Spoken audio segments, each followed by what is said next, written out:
ॐ नमः सिद्धेभ्यः।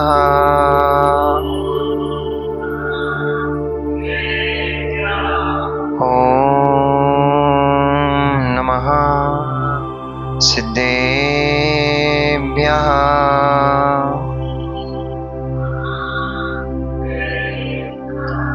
तव सिद्धेन सिद्धे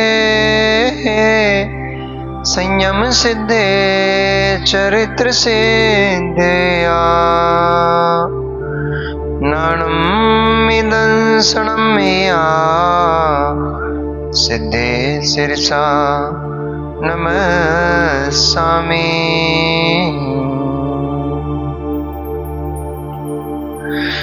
यदर्चा भावेन प्रमुदितमनादरदुरैः क्षणादासीत् स्वर्गे गुणगण समृद्धा सुखनिधि लभन्ते सद्भक्ता शिवसुख समाजं किमु तदा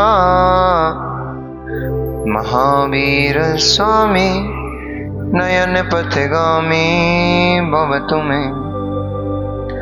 महावीर स्वामी नयन पथगामी भवतु मे। महावीर स्वामी नयन पथगामी भवतु मे। नमो अरिहन्ताणं नमो सिद्धाणं नमो आर्याणं नमो वज्रायाणं नमो लोये सब्बसाहुणम्।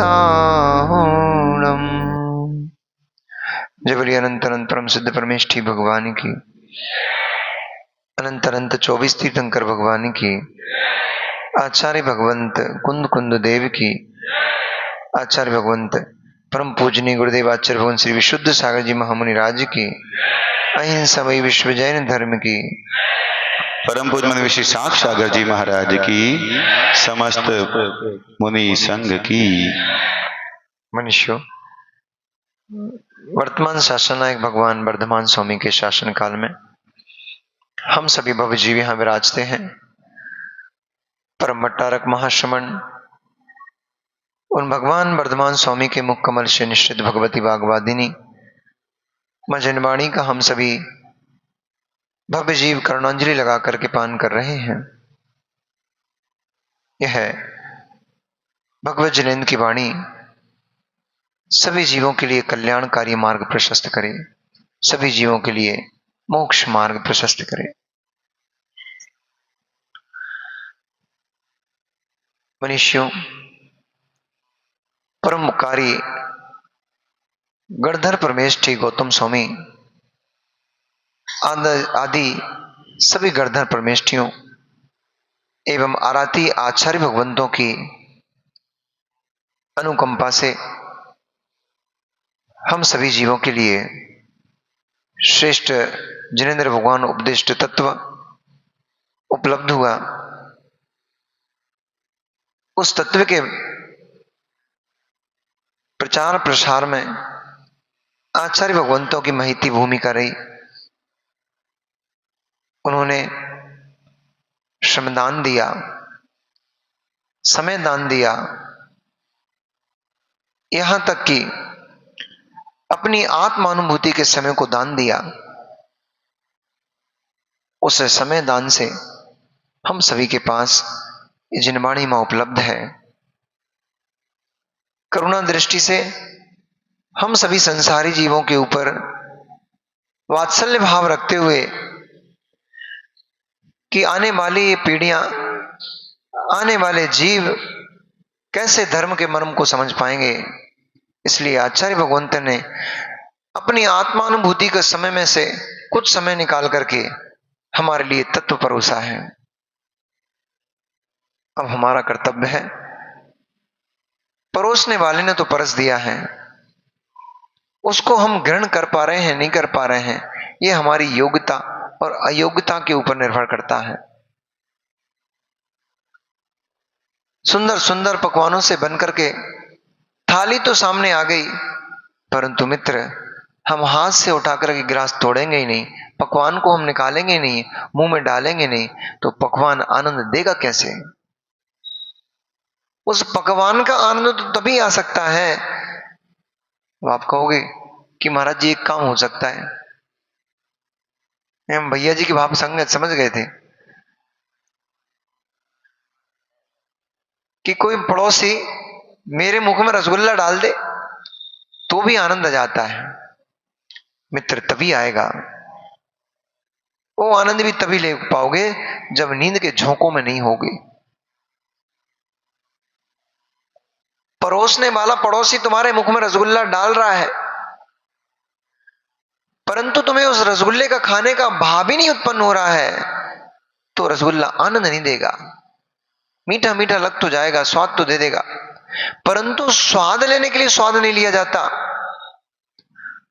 मात्र स्वाद के लिए रसगुल्ला नहीं खाया जाता, मात्र स्वाद के लिए स्वाद नहीं लिया जाता। स्वाद लेते हुए जो आनंद की अनुभूति होती है उसके लिए वस्तु को खाई जाती है। अनिल भैया क्या के लिए खाते हो? अब ये तो मत बोलना प्लीज कि पेट भरने के लिए खाते। महाराज जी किसके लिए खाते हो? न मात्र पेट भरने के लिए खाते हो, न मात्र मन भरने के लिए खाते हो, न मात्र स्वाद लेने के लिए खाते हो। खाते समय पेट भर रहा है ये अलग बात है, खाते समय मन भर रहा है वो अलग बात है, खाते समय स्वाद आ रहा है ये अलग बात है। लेकिन स्वाद के लेने पर जो अनुभूति होती है, सुखद अनुभूति, उस सुख की अनुभूति के लिए जीव भोग भोगता है। विद्वानों ने इस अनुभूति को कल्पना कहा। कल्पना का सुख है, वास्तव में वस्तु में सुख नहीं होता। हाँ, एक अपेक्षा से यह सही है कि वास्तव में वस्तु में सुख नहीं होता है। वस्तु तो जैसी है वैसी ही है। वस्तु यदि सुख देने लग जाएगी, वस्तु यदि दुख देने लग जाएगी, तो केवल भगवान, केवल ही भगवान सुखी होंगे कि दुखी होंगे? और एक ही वस्तु किसी को सुख दे रही है तो किसी को दुख भी दे रही है। किसको सुख कहोगे, किसको दुख कहोगे? इसलिए वस्तु में सुख नहीं होता है, से हाथ लगाना पड़ेगा। वस्तु में सुख नहीं होता है, सुख तो मेरे खुद के भीतर होता है। परंतु ये संसारी प्राणी, ये औदैहिक भावों में जीता प्राणी उस वस्तु के माध्यम से इंद्रिय सुख को भोगता है, उसमें आनंद की अनुभूति लेता है। वस्तु आनंद देती कि नहीं देती? नहीं देती। नरेंद्र भैया वस्तु आनंद देती कि नहीं देती? अनिल भैया, अशोक भैया, पुष्पेंद्र भैया, वस्तु आनंद देती कि नहीं देती है? नहीं देती है। हमारे अनिल भैया बोल रहे हैं वस्तु आनंद नहीं देती है। मित्र, जब वस्तु आनंद नहीं देती है तो घर में पत्नी से क्यों लड़ते हो कि आज तूने मेरे वस्त्रों को धोया क्यों नहीं? देख कल के वस्त्र गंदे पड़े हुए हैं, ये इनको पहन के जाऊं क्या? वस्तु आनंद नहीं देती, वस्तु सुख नहीं देती है, तो वही वस्त्र उठाओ, पहनो, चले जाओ।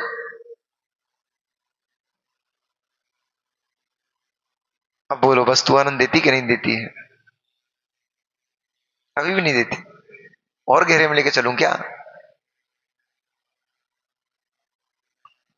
पकवान खाने का मन करता है। अब ये ऊपर की बात हो गई, और गहरे में लेके चलता हूं। झेल ना, अब इन्हें छेड़ा है तो झेलना पड़ेगा। मित्र, वस्तु आनंद नहीं देती तो घूम फिर करके उस पत्नी के पास क्यों पहुंच जाते हो? यदि वह आपको आनंद नहीं दे रही है तो उसको छोड़ दो ना। यदि वह पत्नी आनंद नहीं दे रही है तो क्यों नहीं छोड़ पा रहा है उस पत्नी को? यदि वह घर आनंद नहीं दे रहा है तो क्यों नहीं छोड़ पा रहा है उस घर को? यदि वह संपत्ति आनंद नहीं दे रही है तो उस संपत्ति को क्यों नहीं छोड़ पा रहा है? दिगंबर मुनिराज क्यों नहीं बन पा रहे हो?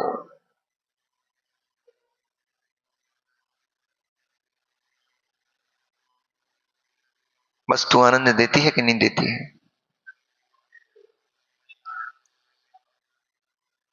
ऐसी दृढ़ता चाहिए अनिल भैया। वो भी ये कह रहे हैं नहीं देती। ऐसी दृढ़ता चाहिए तत्व निर्णय के लिए। सही बोल रहे हैं वो। ये सब उपचार कथन है, व्यवहार कथन है। वस्तु आनंद दे रही है, ये सब व्यवहारिक कथन है। पत्नी आनंद दे रही है, ये सब व्यवहार का कथन है। भोजन आनंद दे रहा है, भवन आनंद दे रहा है, संपत्ति आनंद दे रही है। ये सब व्यवहार की कथाएं हैं। वास्तव में कोई वस्तु किसी को आनंद नहीं देती। आनंद मेरे स्वयं के भीतर होता है। भोजन खाते हुए भी आपको भोजन का आनंद नहीं आता है, भोजन के रस का आनंद नहीं आता है। उस रस को भोगने का आनंद जो है वो मेरे भीतर होता है। मैंने वस्तु को माध्यम बनाया है, वो मीडिएटर है।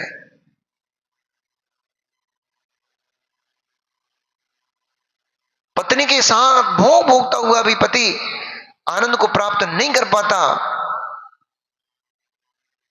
और उसी में आनंद को प्राप्त करता है। जिसका मन व्याकुल है, जिसको घर में टेंशन लगी हुई है, जिसके सर पर कर्ज का बोझ रखा हुआ है, वो भोग भोगते हुए भी वो भोग के आनंद को प्राप्त नहीं कर पाता जीव।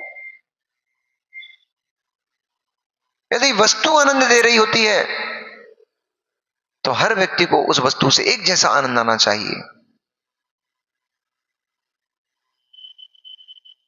मल अच्छा होता है कि बुरा होता है?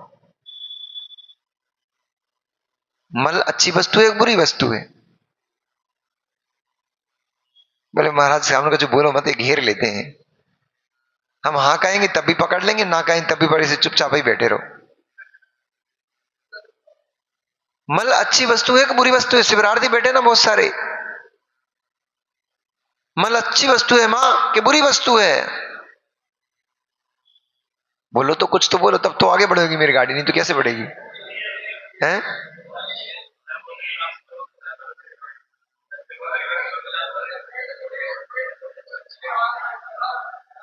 जब तक पेट में पड़ी है तब अच्छी है, फिर घेर दूंगा मैं। जब तक पेट में पड़ी है तब तक अच्छी है, वो बाहर निकल गई तो गंदी है, बुरी है। तो फिर मित्र बाहर निकालते ही क्यों हो? पेट में रख के बैठा करो ना। अगर पेट में रखा हुआ मल अच्छी वस्तु है तो निकालते ही क्यों रख के रखा करो ना। और पेट से निकलने के बाद बुरी हो जाती है तो सुअर से पूछो इतना इंतजार क्यों करता है।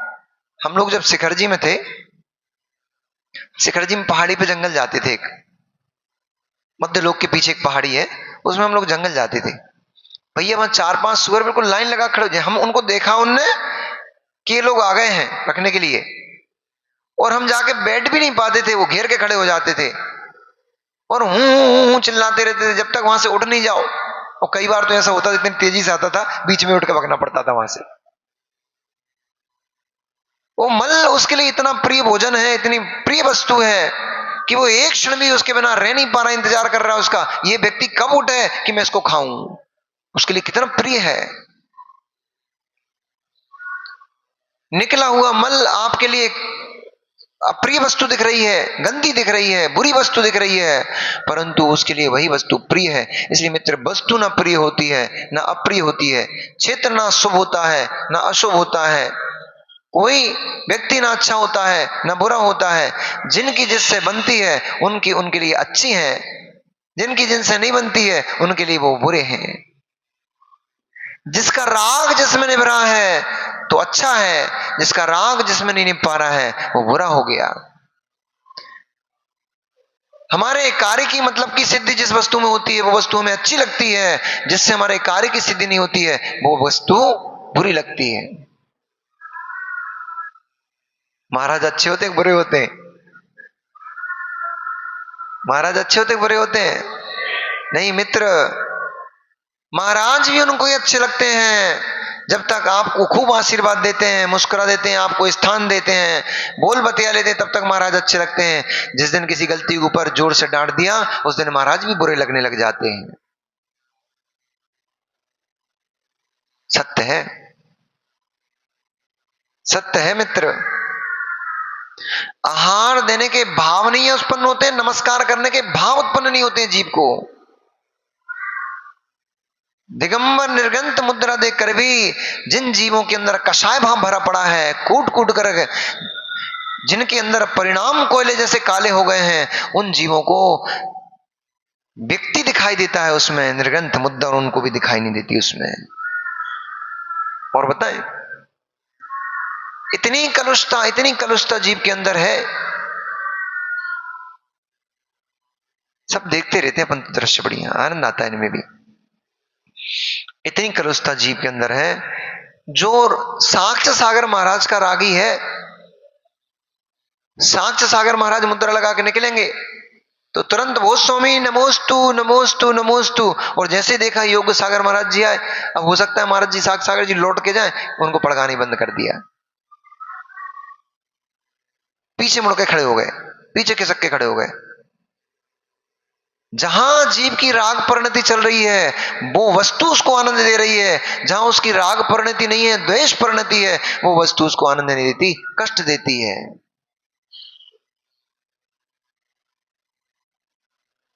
वही पत्नी आनंद देती है, उसी पत्नी में रस आता है, उसी से बात करना अच्छा लगता है। कब तक?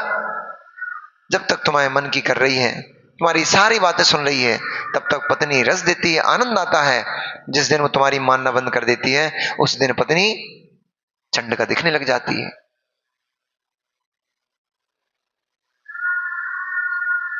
जब तक तुम्हारी राग की उसमें पूर्ति हो रही है, तब तक तुम्हें वस्तु अच्छी लग रही है। जैसे ही तुम्हारी राग की पूर्ति होने बंद हो गई, वस्तु तुम्हें चुभने लग जाती, कांटे सी काटती है वो। नहीं तो भैया इतने बढ़िया घोड़ी पे बैठ करके, मोर डाल करके, और करोड़ों लाखों रुपए खर्च किए होटलिंग पे, डीजे पे, और पता नहीं कहां कहां से बैंड बुलाए और केटर्स बुलाए, जयपुर के और पता नहीं कहां कहां के, दुनिया भर के बोला बुलू के तो शादी करी थी। वो साल भर बाद क्या हो गया सुशील भैया कि व्यक्ति पर्चा लेके पहुंच गया, मुझे तुझसे तलाक चाहिए, इस पर साइन कर दे।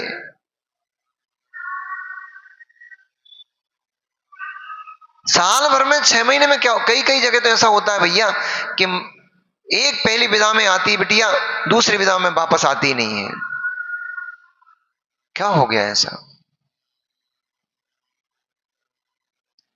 जिसमें प्रीति चल रही थी, जिसमें प्रीति चल रही थी, जिससे मिलन के लिए न जाने कितनी संभावनाएं, संयोजनाएं सजा के रखा हुआ था।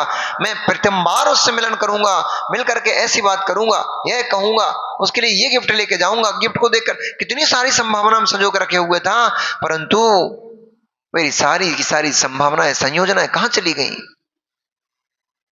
4 दिन एक साथ रहे, उनका नेचर इनको पता पड़ गया, इनका नेचर उनको पता पड़ गया, एक दूसरे की बातें एक दूसरे को पसंद नहीं आ रही हैं, जिसमें राग भाव चल रहा था। और किससे मिलना है? आप मिलो ना पवनंजय से। अभी राम कथा चल रही थी ना, पवनंजय 3 दिन की सब्र नहीं हो रही थी अंजना को देखे बिना। तीसरे दिन तो विवाह था, तीसरे दिन तो अंजना उसको मिल जाती, परंतु 3 दिन का समय भी कांटे नहीं कट रहा था।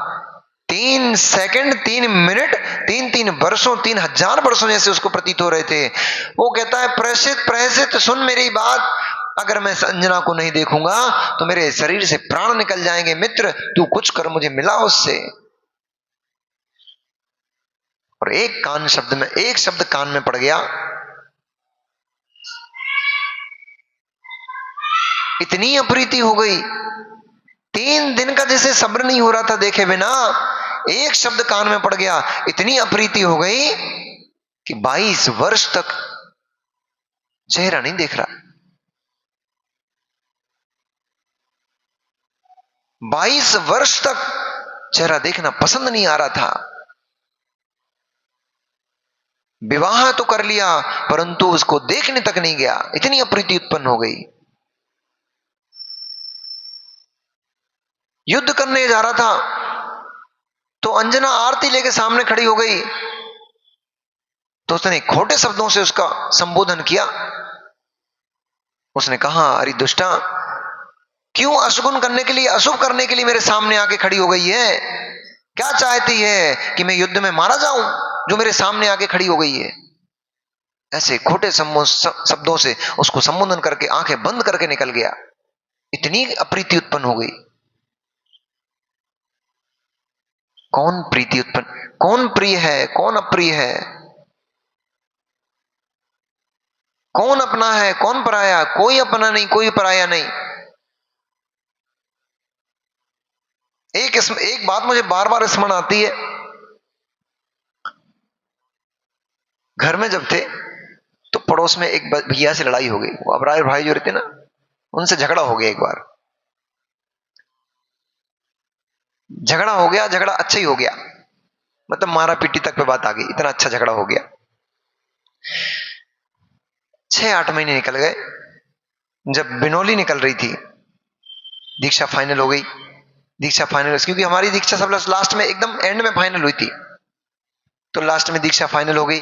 बिनौली निकलने लग गई। जब घर से घोड़े के ऊपर बैठ करके, मोर बांध करके, सर में साफा बांध करके, और बिनौली के लिए, नगर फेरी के लिए जब पहली बार निकले, तो तीसरा चौथा घर उसी व्यक्ति का था जिससे हम झगड़ा कर, जिसे हम अपना शत्रु देख रहे थे, जिसके बारे में सोचते थे कि कभी मौका मिलेगा कि इसको देखना है एक बार अच्छे से। उसको अपना शत्रु देखते थे।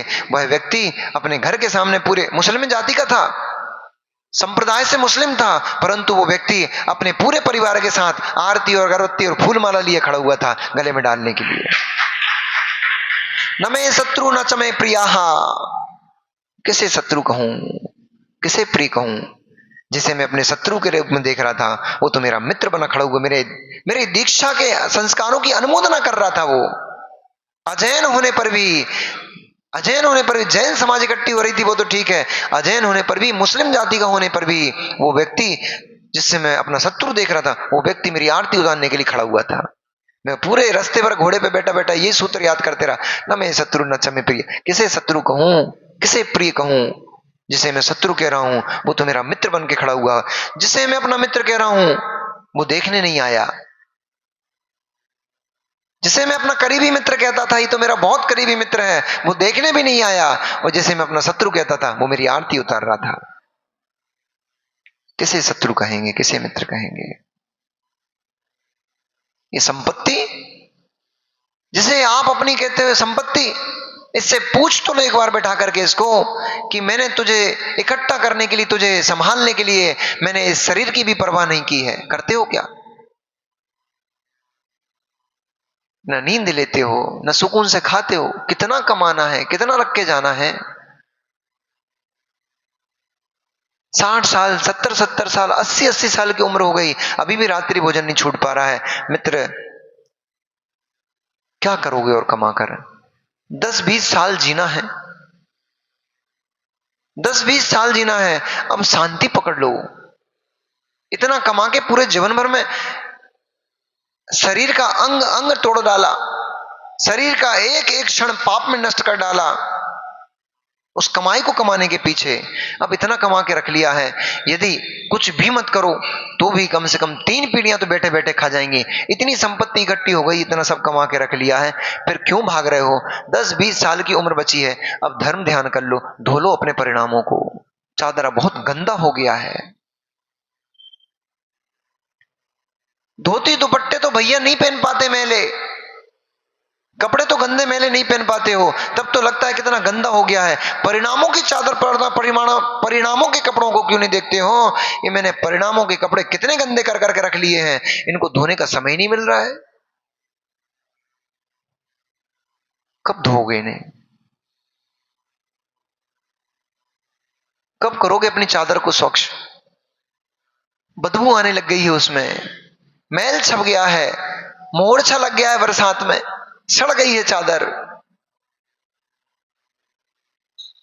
कब धोगे इसे?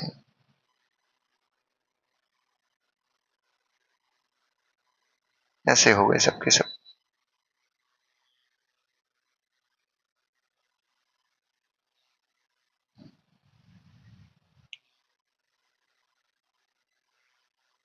अच्छा लग रहा है? घर में ऐसे जीने लग जाओ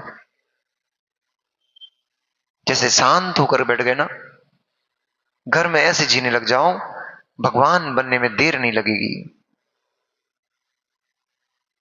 जैसे इस समय यहां बैठे हो ना, सुख में, दुख में, लाभ में, अलाभ में, जीवन में, मरण में, शत्रु में, मित्र में, ऐसी शांति धारण कर लो।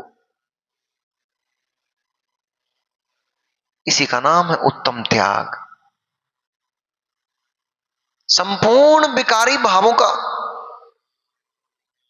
व्यवहार से परिग्रह आदि का त्याग करना, परिग्रह आदि को बुद्धि विवेक पूर्वक छोड़ना, इसका नाम त्याग है।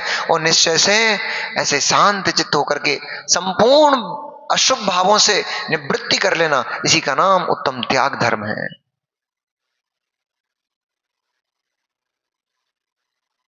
अच्छी बात है, जिन शासन की प्रभावना त्याग धर्म से ही होती है। त्याग तीर्थ, दान तीर्थ और धर्म तीर्थ, दो तीर्थ कहे गए हैं। दान तीर्थ, धर्म तीर्थ। बिना दान तीर्थ के धर्म तीर्थ की प्रभावना नहीं हो सकती है, धर्म तीर्थ की स्थापना नहीं हो सकती है। आप जिन बिंब स्थापित करोगे, जिन मंदिर स्थापित करोगे, तो ऐसे सैकड़ों हजारों लोग आकर के उस जिनेंद्र भगवान की प्रतिमा के दर्शन करेंगे, सम्यक को ग्रहण करेंगे, अपने पापों को धोएंगे। इसी से धर्मतीत का प्रवर्तन होगा। पहले दान किया था, जिन प्रतिमा को विराजमान करना दान है, जिन चैत्यालय की स्थापना करना दान है, आपने उस दान तीर्थ को दिया था, तभी धर्म तीर्थ की प्रवर्तन हो पा रहा है। आपने दान किया था, मुनिराज के अंजलि पर ग्रास रखा था, मुनिराज को आहार दान दिया था, उस आहार से भी मुनिराज इतने जोर से गला लग चिल्ला चला इसलिए बोल पा रहे हैं कि कल आहार दिया था। इतनी जोर से आवाज इसलिए निकल पा रही है कि कल आहार किया था। यदि 8 दिन आहार ना करते तो ये गला इतनी जोर से आवाज नहीं निकाल पाता। दान तीर्थ से धर्म तीर्थ का प्रवर्तन हो रहा है। दाता ने दान दिया था, उस दान को लेकर के मुनिराज ने सामायिक की है, स्वाध्याय किया है, चिंतन किया है, ध्यान किया है, उसका जो रस निकाला है वो रस आपको परोस रहे हैं, वो रस आपको दे रहे हैं। इसी का नाम धर्म तीर्थ का प्रवर्तन है। ये दान तीर्थ के बिना संभव नहीं है। एक मुनिराज, एक व्यक्ति निकल पड़ा साथ में, अलवर से लेकर चले, बांदी कुई में छोड़े आए। ऐसे धर्म की प्रभावना नहीं हो पाएगी। यद्यपि मुनिराज का तो स्वरूप ही धर्म का प्रवर्तन करता है। मुनिराज का तो जो स्वरूप है यही धर्म को प्रदर्शित करता है, धर्म का ज्ञान करा देता है। इसलिए आचार्य भगवान पूज्य पाद स्वामी ने सर्वार्थ सिद्धि ग्रंथ में इस देह की, इस निर्गंत लिंग की महिमा गाते हुए कहा है कि मुनि का शरीर ही, मुनि की देह ही प्रवचन होती है। वे मुनि मात्र ऐसे करके आंखें बंद कर नासाक दृष्टि किए, हाथों पे हाथ, पैरों पे पैर रखकर बैठे हुए थे। ध्यान मुद्रा में बैठे हुए मुनिराज प्रवचन दे रहे हैं। शिष्य ने कहा, स्वामी कुछ प्रवचन दीजिए। मुनिराज ध्यान में ही बैठे रहे। उनकी इस मुद्रा को देख करके वो जो प्रवचन सुनने आया था वो कानों से सुनना बंद हो गया। उसका कानों को उन्होंने बंद कर लिया, आंख खोल के बैठ गया और उस मुद्रा के दर्शन करने लग गया। स्वामी मिल गए मुझे प्रवचन, परम वीतराग मुद्रा के दर्शन हो गए, यही प्रवचन है। मुनिराज का विहार कराने के लिए आपने अपने प्रतिष्ठान बंद कर दिए और प्रतिष्ठान बंद करके आप चले बिहार में। उनके जयकारे लगा रहे थे। जो लोग घर में सुप्त पड़े हुए थे वे आपके जयकारों को सुन करके अपनी छतों पर निकल के आ गए, सड़कों पर निकल के आ गए। उन्होंने हाथ जोड़ लिया, बाबा नमस्कार बाबा। हो गया धर्म तीर्थ का प्रवर्तन, फैल गया धर्म तीर्थ, हो गई प्रभावना। कहां कहां कर सकते हैं हम धर्म तीर्थ का प्रवर्तन? त्यागो, आज उत्तम त्याग है ना। कहां कहां धर्म तीर्थ का प्रवर्तन कर सकते हैं, कहां कहां हम त्याग कर सकते हैं, दान कर सकते हैं। ऐसे ऐसे विषय हैं अब वो तो समय कम रहता है। ऐसे ऐसे बढ़िया विषय हैं, कभी आपने कल्पना भी नहीं की होगी। आप अपने कार्य से दिल्ली जा रहे थे, ट्रेन से उतरे, कोई व्यक्ति मान लो आगरा से आ रहा था, दिल्ली जा रहा था, बीच में मान लो अलवर पड़ गया, उदाहरण। वो आगरा से व्यक्ति आया, अलवर नगर में जब ट्रेन रुकी, उस व्यक्ति ने नीचे उतरा, और जो पानी की वो लगी रहती है, वाटर कूलर लगा रहता है, उसमें उसने छन्ना लगाया, छन्ना लगा करके उसने अपनी बोतल भरी। देखने वाले सारे लोगों ने देख लिया ये व्यक्ति जैन है, हो गए, धर्म तीर्थ का प्रवर्तन हो गया त्याग से। उसने क्या क्या किया इसमें? उसने त्याग किया ना, अभय दान दिया है उसने। आपको लगेगा इसमें क्या दान किया, इसमें क्या त्याग हुआ है? उसने अनचने पानी का त्याग किया है। त्यागो दानम, त्याग करना ही दान है। और उसने जीवों को जो रक्षा की है, उस जीवों की रक्षा से उसको अभय दान दिया, जीवों को उसने, उसका दान हो गया। और उस त्याग से, उस दान से सैकड़ों हजारों लोगों ने देखा ये व्यक्ति जैन है, छान के पानी पी रहा है। युवा अवस्था में हमसे तो एक व्यक्ति ने बोला भी, हम शिविर अटेंड करके छत्तीसगढ़ से एक बार आ रहे थे, आचाशी के पास से। आचाशी का यही का ये प्रवचन मैंने सुना था जो मैं आपको सुना रहा हूं। उन्होंने कहा नहीं भी भूख लगे तो भी शाम होते ही अपना टिफिन खोल के बैठ जाओ भोजन करने।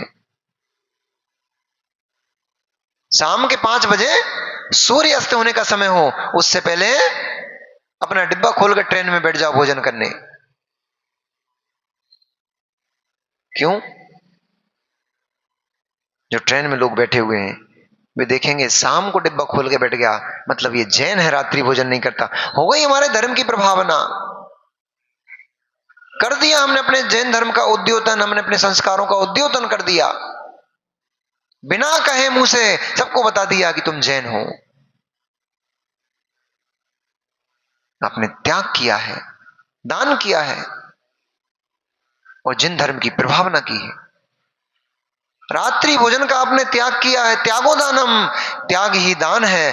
और रात्रि भोजन के करने में जो जीवों की विराधना हो रही थी, उन जीवों की आपने रक्षा कर ली, यही उनको पुनः अभय दान दिया, जीवन दान दिया उनको, और पापों से अपनी रक्षा कर ली। सबसे बड़ा अभय दान तो आपने अपने आप को दिया है कि जो पाप कर्म के बंधन से आप नरक जाने वाले थे, उन पापों को आपने हटा करके अपनी सुरक्षा कर ली, यही अपने आप को आपने दान दिया है। बाहर के दान तो हम खूब दे लेते हैं, धन दान कर देंगे, आटा दान कर देंगे, किसी को भोजन करा देंगे, ये बाहर का दान तो बाहर के लोगों को बहुत कर लिया। कभी कभी अपने आप को भी दान दिया करो। मैं स्वयं भिक्षु हूं, मुझे दान दो। स्वयं से बोलो मैं ही मुझे दान दूंगा, अभय दान दूंगा। मैंने अपने आप को कर्म आश्रम नहीं होने दिया, मैंने अपनी आत्मा को पाप में गिरने से बचा लिया, मैंने अपनी आत्मा को नरक निगोद में जाने से बचा लिया, मैंने अपने आप को अभय दान दिया है।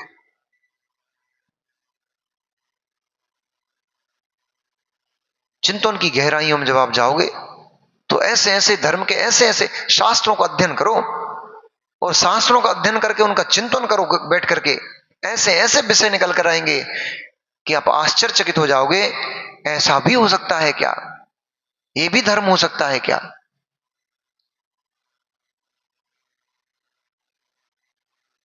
त्याग करना दान है, त्यागना दान है, जोड़ के रखना दान नहीं कहा। 70 80 साल के हो गए, अभी भी दुकान की शटर नहीं गिर रही है, खुद से गिराते नहीं बनती शटर, इतने बूढ़े हो चुके हैं अब शटर को खुद से खींचते नहीं बनता, तो नौकरों से खिंचवा रहे हैं, परंतु उससे विरक्ति का भाव अभी भी नहीं आ पा रहा। मित्र, क्या होगा तुम्हारा भविष्य? मुकेश भैया, चेतने का समय है, अब जागने का समय है।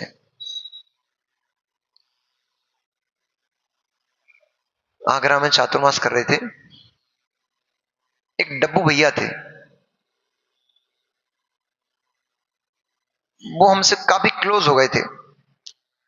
तो वो हमेशा एक बात बोलते थे, महाराज जी बस ये बालक का विवाह कर दूं, फिर मैं सब कार्यों से निवृत्त हो जाऊंगा, फिर मैं दीक्षा ले लूंगा। मैंने बोला डब्बू भैया पहले लिखवा लो ये कि तब तक आयु शेष रहेगी, आयु कर्म से इतना लिखवा कर रख लो कि बेटा मैं अपने बेटे की शादी तक करने तक तू मेरे पास आना मत, फिर मैं दीक्षित हो जाऊंगा, फिर तू आ जाना। बोलते अब क्या करूं महाराज जी, लेकिन जिम्मेदारी है ना। मैंने बोला मित्र जिम्मेदारी तो आपकी पत्नी निभा लेगी, और कोई नहीं भी निभाएगा तो वो कौन सा कुंवारा बैठा रह जाएगा, वो तो कर ही लेगा। परंतु तुम संयम से क्यों दूर बैठे हो? आयु का कौन भरोसा है, ये आयु कब बम बोल जाए, कौन सी सांस आई है वापस बाहर निकलेगी इसका भरोसा नहीं है। किस इंतजार में बैठे हो, किस बात के लिए बैठे हो कि मैं कर लूंगा?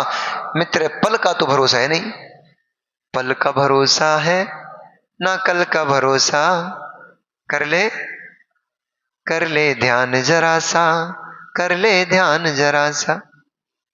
एक पल का तो भरोसा नहीं है, एक पलक झपकी है, झपक करके वापस खुलेगी कि नहीं खुलेगी इसका तो पता नहीं है। कल्पनाओं में बैठे हो, हम ये करेंगे, हम ये करेंगे, ये करेंगे। अरे मित्र एक क्षण का तो भरोसा नहीं है, क्या होने वाला है। उनसे हमेशा अक्सर यही बातें होती रहती थी। हम उनसे मजाक मजाक में बोल देते थे डब्बू भैया चलो महावीर जी माचा जी मिल रहे हैं, भाई तुम्हें क्षुल्लक बनवा देंगे हम। बोलते थे आऊंगा महाराज आऊंगा। मित्र काल क्षेपो न कर्तव्य, आयु छीने दिने दिने यमस्य करुणा नास्ति, धर्म दुर्तस्य गति। यम को किंचित भी करुणा नहीं है। कौन शिशु है, कौन वृद्ध है, कौन के परिवार में क्या स्थिति है, यम नहीं देखता है, काल नहीं देखता है। वो कहता है भैया तेरा टाइम पूरा, अब तू चल। तुम्हारी संपत्ति उसको पूरी दे देना। मैंने पूरे जीवन में अपने इस शरीर के अंश अंश को खपाया है, तब जाकर के मैंने ये संपत्ति इकट्ठी की है। ये संपत्ति है काल, तू पूरी की पूरी संपत्ति ले ले, पर मुझे 5 दिन की आयु, 1 सेकंड की आयु शेष दे दे। मैं श्वास को छोड़ना चाहता हूं। जो श्वास मैंने ली है मैं इस श्वास को छोड़ना चाहता हूं, तू मेरी संपत्ति पूरी ले ले, पर मुझे 1 श्वास दे दे। वो कहेगा, क्या कहेगा? नो वे। क्या कहेगा? नो वे। 1 सेकंड तो क्या, 1 समय प्रमाण काल भी मैं तुझे नहीं देने वाला हूं। तुझे जितनी आयु मिली थी वो पूर्ण हो चुकी है, अब डेरा डंगर उठाओ। अब डेरा डंगर भी तुम क्या उठाओगे, वो ही उठाएगा। डेरा डंगर सब वहीं पड़ा रह जाएगा, वो तुम्हें उठा के ले जाएगा। कहां पटकेगा ले जा करके पता नहीं है। और क्यों पता नहीं है? पता है क्यों पता नहीं है कि कहां ले जाकर पटकेगा? पता है हमें तो कहां ले जाकर पटकेगा। उसकी क्या ताकत है हमें ले जाकर पटकेगा? हम जाएंगे। हर क्षण हर समय संयम से जियो। काल की क्या ताकत, तू कल आने वाला, अब भी आजा, मैं तैयार बैठा हूं तेरे पास। ले चल, कहां ले चलना है मुझे पता, तू कहां ले जा, कहां तक ले जा सकता है मुझे, मैं जानता हूं तू मुझे कहां ले जा सकता है। तेरी ताकत नहीं है कि तू मुझे नरक में ले जाके पटक सके, तेरी ताकत नहीं है कि तू मुझे तिरंज में ले जा, तेरी ताकत नहीं है कि तू मुझे मनुष्य पर याद दिला सके। मुझे मालूम है कि मुझे कहां जाना है। जिसके हाथ में संयम है, जिसके हाथ में अणुव्रत महाव्रत है, अणुव्रति कभी खोटी पर्याय में नहीं जाता है, महाव्रति कभी खोटी पर्याय में नहीं जाता है, नियम से देवत्व को प्राप्त करता है। और यदि चतुर्थ काल मिल गया तो संयम से मोक्ष को प्राप्त करता है। इसलिए हमें मालूम है कहां ले जा पाएगा तू, कब आना है तुझे आजा, दिन में आना है, रात में आना है, सोते में आना है, जागते ना, जब तेरी मर्जी करे सो चले आ। हमें कोई टेंशन नहीं है, लेकिन आपको टेंशन होती है। क्यों होती है? क्योंकि घर परिवार संसार दिखता है, इनका क्या होगा, उनका क्या होगा, जो कमा लिया इसका क्या होगा। मित्र एक श्वास प्रमाण काल के लिए भी आयु नहीं मिलेगी। जब जानते ही हो इस सब बात को तो त्यागो दानम। हमने जो शरीर को जला जला करके झुलसा झुलसा करके जो संपत्ति कमाई है, इतना सारा ढेर पाप कमा लिया है, उस संपत्ति का सदुपयोग कर लो। उस संपत्ति को जिन मंदिरों के जीर्णोद्धार में, जिन मंदिरों की स्थापना में आहार विहार निहार आदि की क्रियाओं में, जिन शासन के उद्योतन में, और एक दान और कौन सा, समदत्ति में खर्च करो इसको। भैया इस बात को जरूर बोला करो। हमारे पास करोड़ों की संपत्ति पड़ी हुई है, हमारे बाजू में जैनी भाई बेचारा भूखा मर रहा है। हम होटलिंग पे डिस्को डांस में तो हम लाखों खर्च कराते हैं, हम पार्टी शार्टी में लाखों करोड़ों खर्च कराते हैं। हम अपने बाजू के बैठे हुए जैन व्यक्ति को, श्रावक है, व्रती है, हम उसको देख भी नहीं रहे हैं। क्या मतलब का तुम्हारा धन है, क्या मतलब की तुम्हारी कमाई। अभी ये नरेश भैया एक दिन बता रहे थे कि महाराज जी हम लोगों ने एक प्लान तैयार किया है कि अलवर में जो भी कोई ऐसा दरिद्री गरीब व्यक्ति होगा जो असमर्थ होगा, हम खोज खोज करके, हल्ला करके नहीं, छपा के नहीं, फोटो खिंचवा के नहीं, पेपरों में देके नहीं, चुपचाप से उसकी हेल्प करेंगे, सहायता करेंगे। इसी का नाम है दान। वे दान नहीं, वे तो व्यापार करते।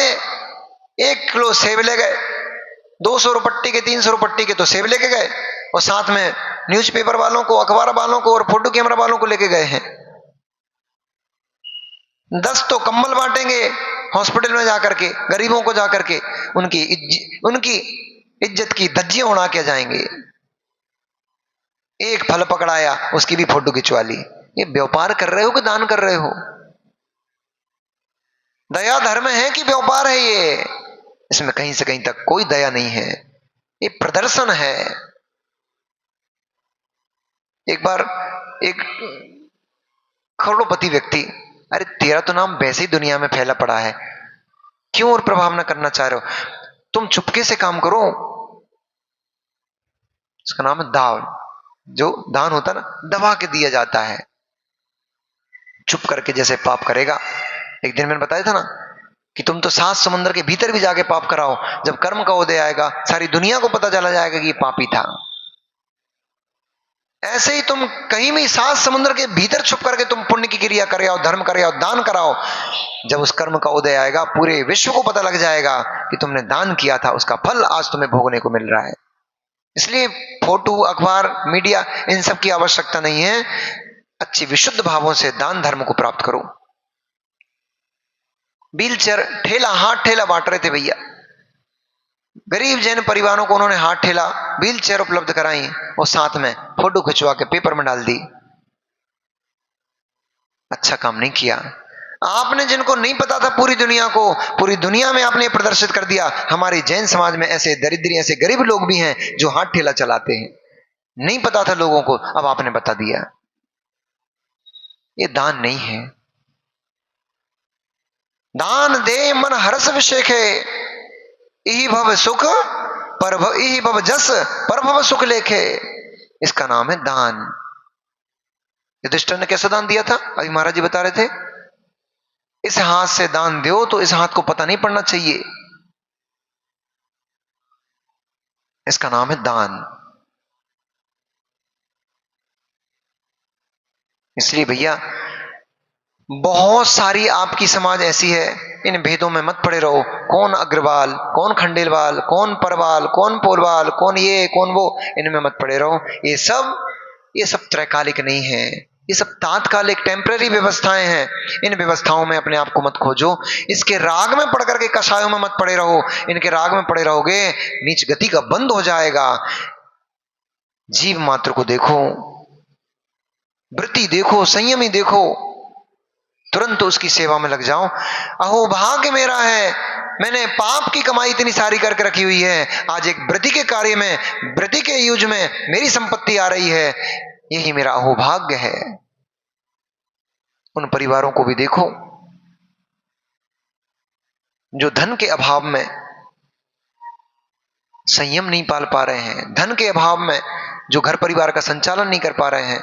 उनके बच्चे चाहते हैं पढ़ना, उनके बच्चे आगे बढ़ना चाहते हैं, उनके बच्चे धर्म में बढ़ना चाहते हैं, शास्त्री आदि करना चाहते हैं, परंतु धन के अभाव में वे बेचारे जीव कुछ भी नहीं कर पा रहे हैं। ऐसे परिवारों को खास तौर से कम जो संयमी है, धर्मी है, उन लोगों की तो मदद करो, हेल्प करो। इसका नाम है समदत्ति।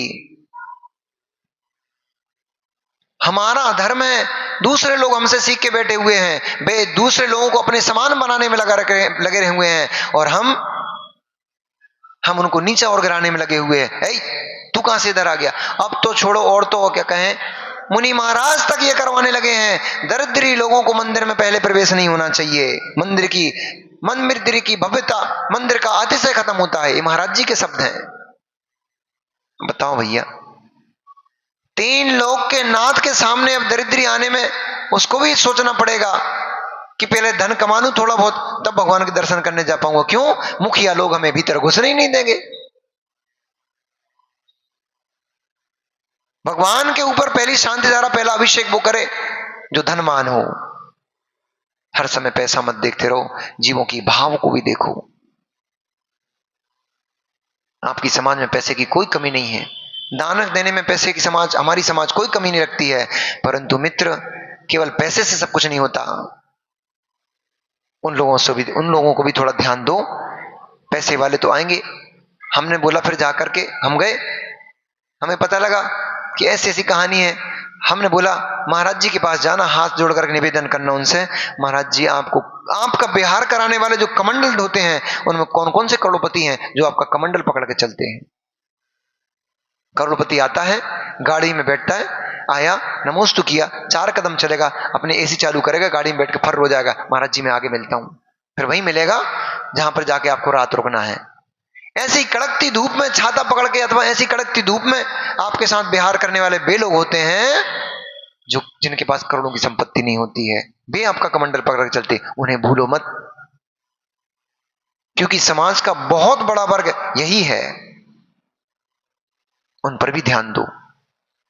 आज उत्तम त्याग का दिन है, आज दान का दिन है।